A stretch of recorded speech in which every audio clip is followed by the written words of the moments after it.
back now with Congressman Joaquin Castro of Texas, and we have more breaking political news, a very optimistic new prediction from the top House Democrat. And Congressman, I want to get a sense of how bullish you are on the election this year.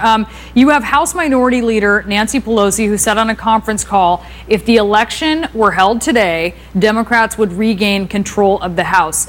How good are you feeling about that? Do you really think that's possible? I certainly think it's possible. I feel great. Donald Trump is essentially at open warfare with the Republican Party.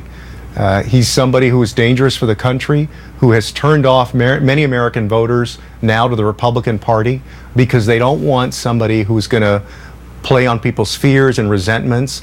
They want somebody who can bring Americans together, and also they want the person who is better qualified to serve as president, and that's clearly Hillary Clinton. And there will be an effect on down ballot races. In Texas, for example, where you can vote straight ticket, there are going to be many Texans who, rather than voting straight ticket, straight Republican as they usually do, they're not going to do that this year, which means that lower ballot candidates in judicial races, state rep races, even congressional races will suffer. But those are the consequences of nominating somebody as unqualified as Donald Trump. But the odds here are pretty stacked against you, right? I mean, when you're looking at this, are you sort of prepared for what a House is going to look like with Speaker Ryan at the helm?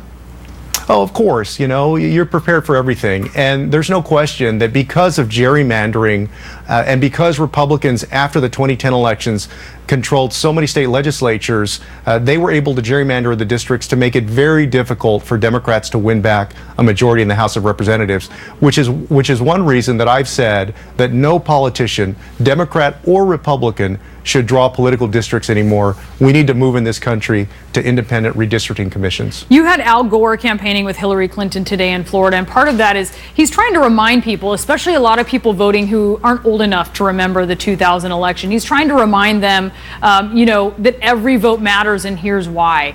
Do you think that's something, you talk to young people in your district in Texas. Do you think that they really understand that when what we saw in 2000, how close that race was? It was so long ago for them. They were babies then.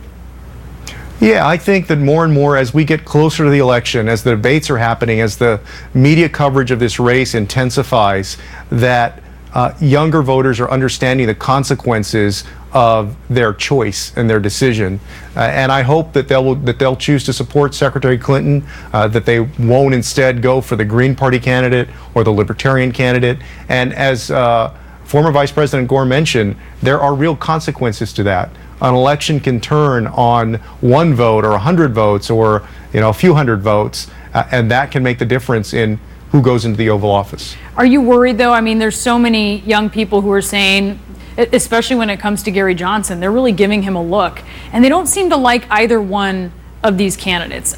Are you worried about that being a reality in some of these battleground states?